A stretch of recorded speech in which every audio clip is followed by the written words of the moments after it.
Thanks for coming out this afternoon for Andreas Bunte's opening. I'm just going to say a couple of words. I'm Melanie O'Brien, the director of SFU Galleries, before Andreas talks a little bit about this film, Erosion.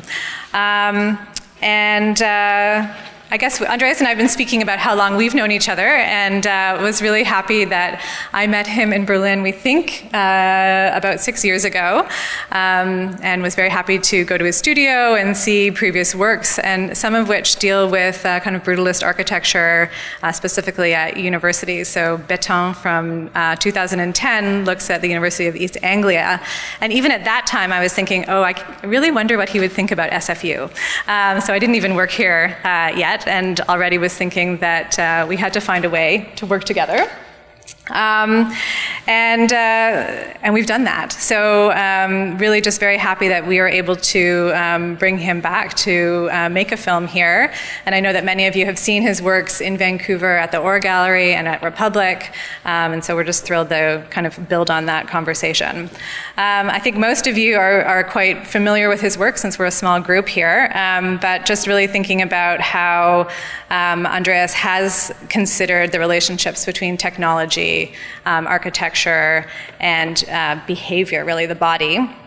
And this is a kind of departure from that, which he's going to speak to.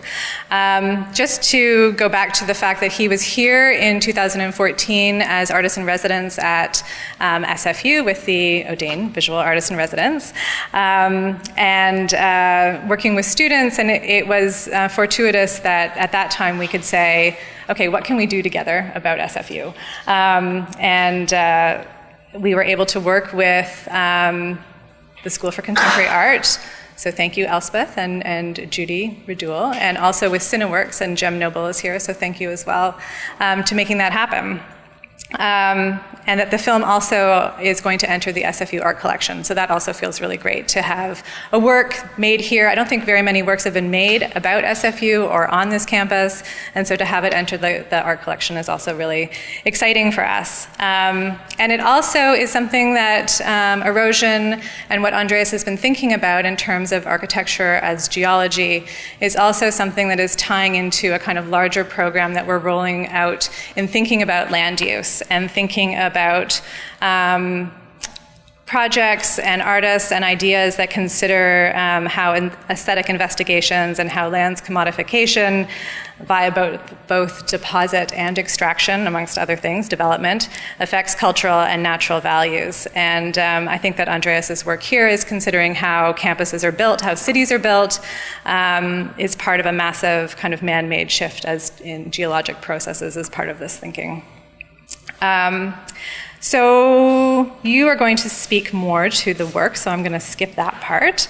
I did want to, do some thank yous and some acknowledgments. So we actually made this film this January, and we worked closely with SFU students and staff and faculty to do that.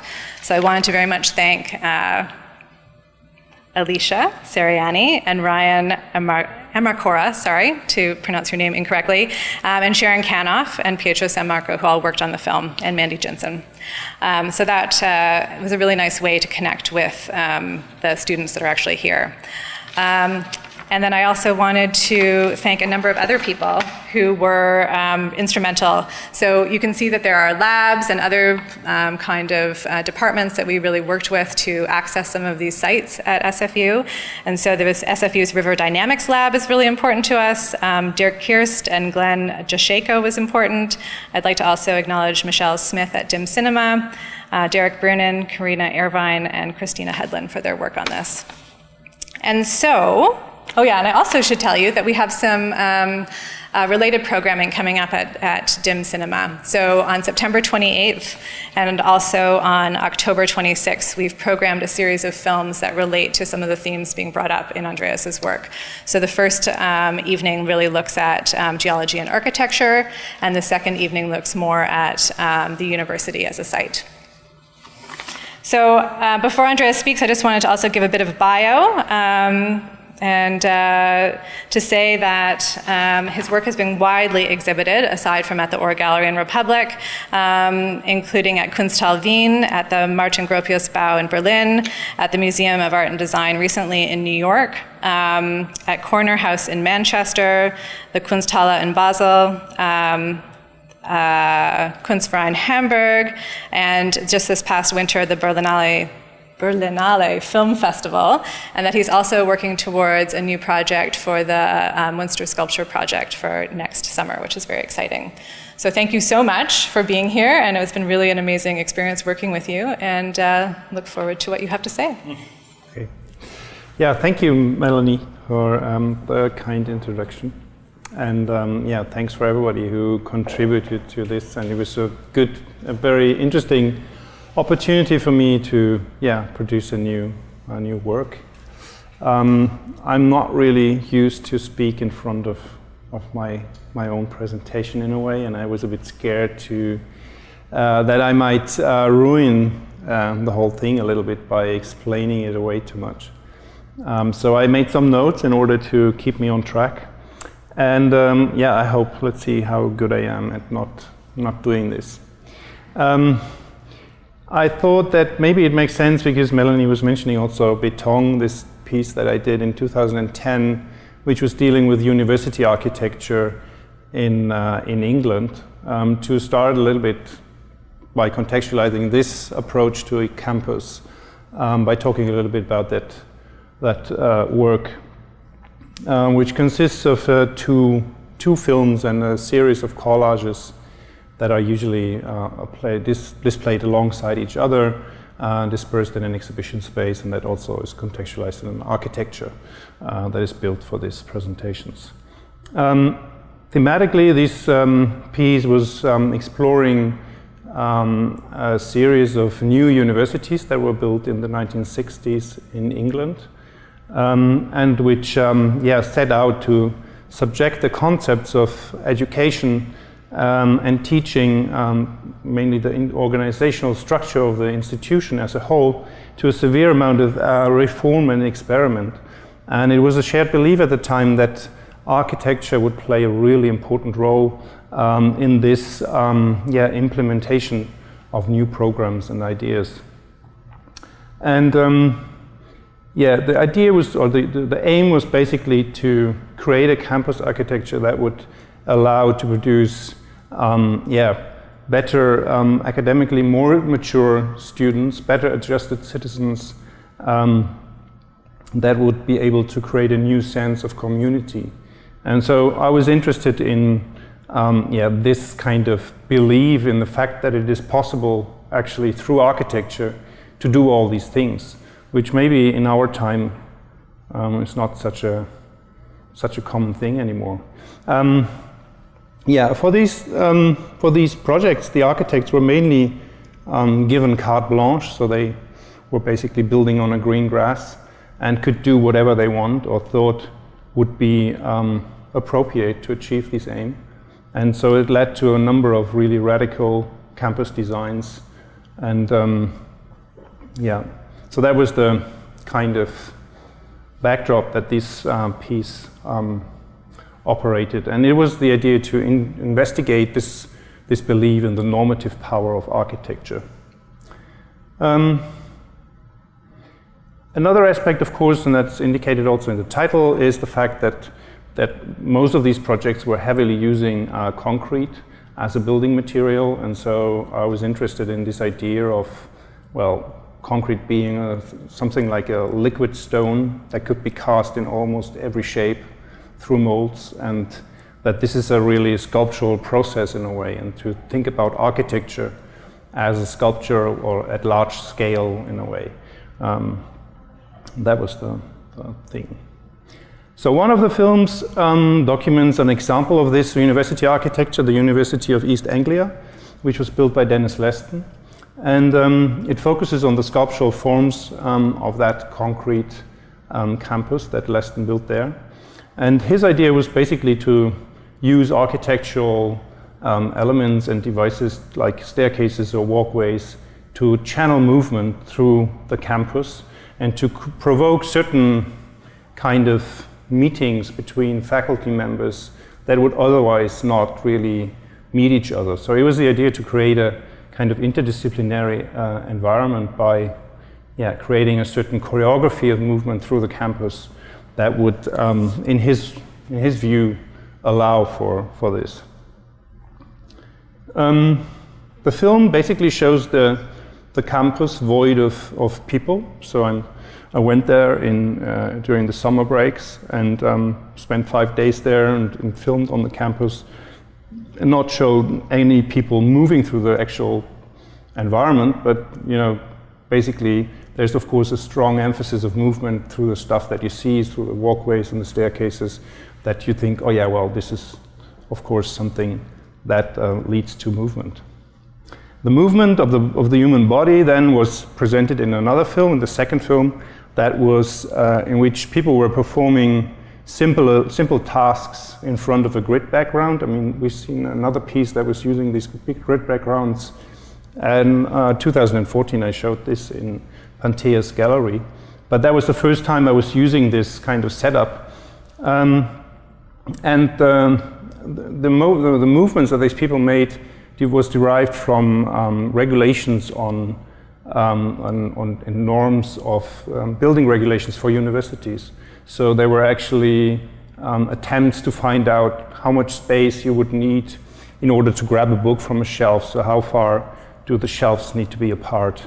Or if you have to kneel down and get a book from the lower shelf, how much space you would need. So the idea of these two films is basically, one is treating or looking at the spatial configuration as a result of a design process, and the other one is, of course, emphasizing that this architectural configuration is the result of the particular needs of the human body. And so these two are on the two opposite ends of how you could think about architecture and architectural space.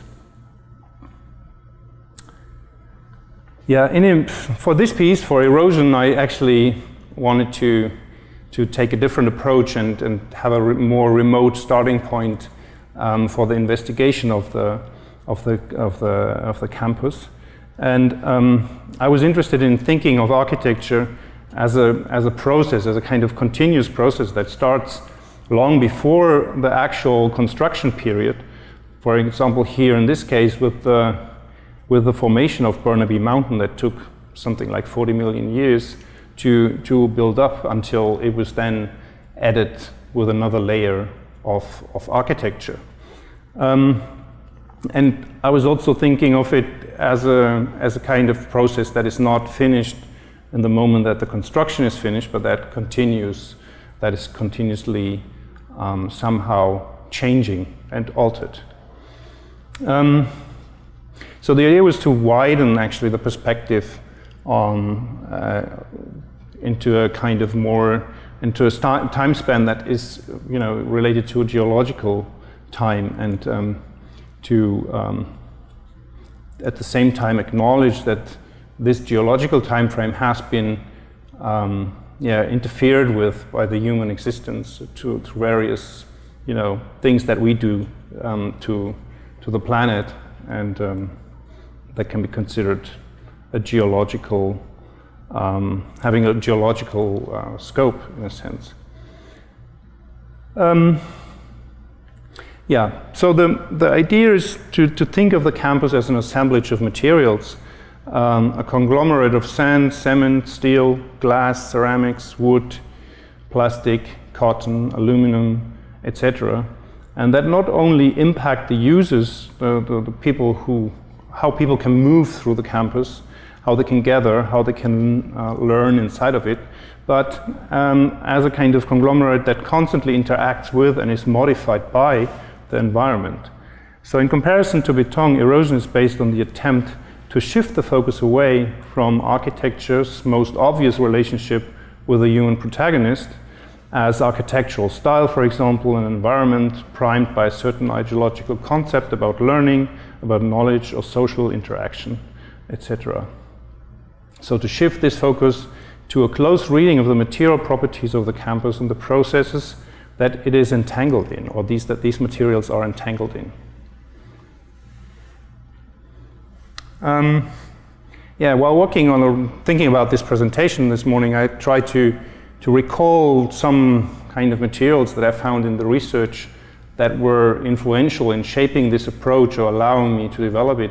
And there were two things that came to my mind immediately. And one was a newspaper article or a news article in a local news site on the current crumbling conditions of Simon Fraser's University on the university's campus and the possible costs for its repair that was included in a package of research material that Melanie compiled for me prior to my first visit here.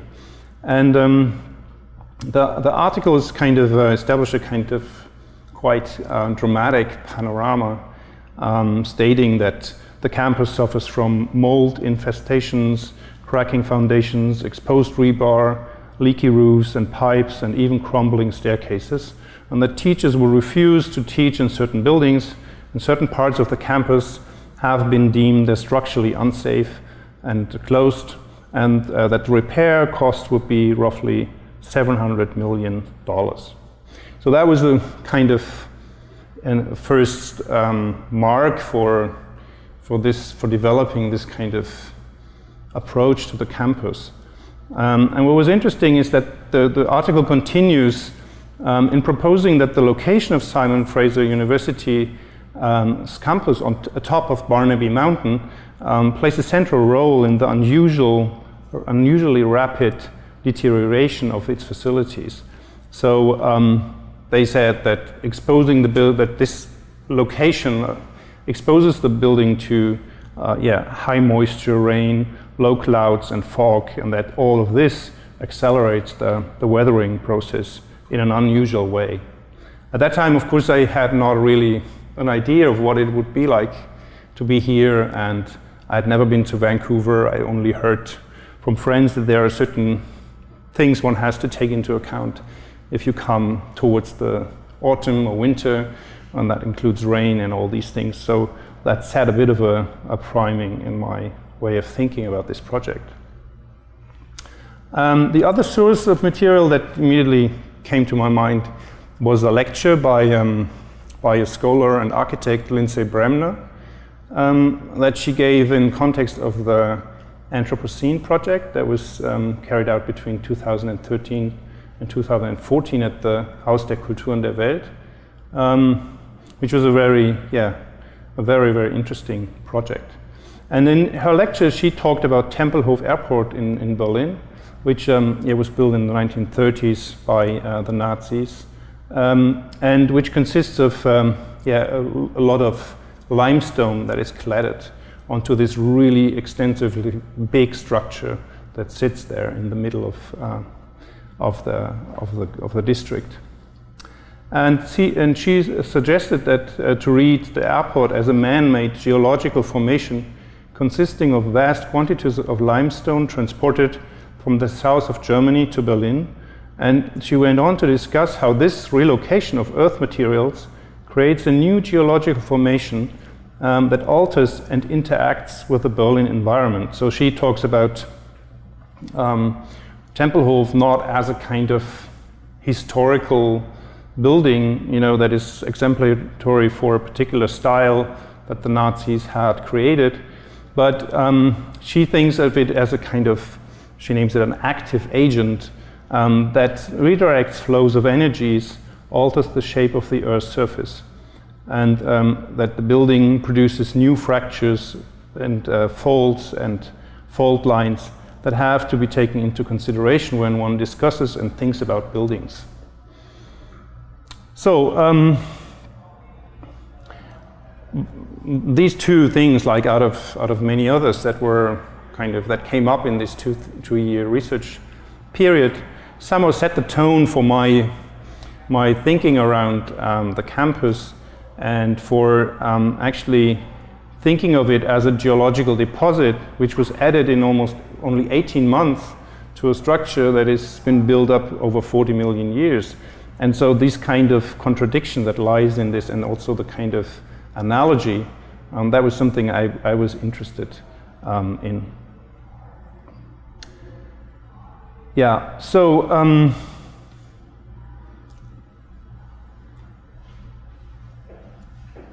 think the aim was then, of course, to locate the campus in this kind of twisted timeline in which the title of the film, Erosion, plays a bit of it's a bit of a blurry term, or like has a double connotation, because on the one hand, of course, erosion is this, as we have seen in the argument of Lindsay Bremner, that it is erosion is man-made erosion is, by I think in our time, as far as I read, estimated to strip away at least 10 times sediment at least 10 times faster than the natural forces of erosion. So it's a real, I mean, architecture can be considered as a kind of result of this, stripping away of sediment and relocating materials on the one hand. And on the other hand, of course, this is not the end of the story, but it's just the process that starts afterwards, which we see here in the images also, how then, natural erosion takes or eats up this kind of construction. And I think so. What the film was an attempt to acknowledge both these kind of aspects and considering architecture as embedded into both these processes, or relating to both these processes, and to make some analogies between geological formations and architecture that can be seen as a geological formation as well. Yeah, I think that will be it from my side.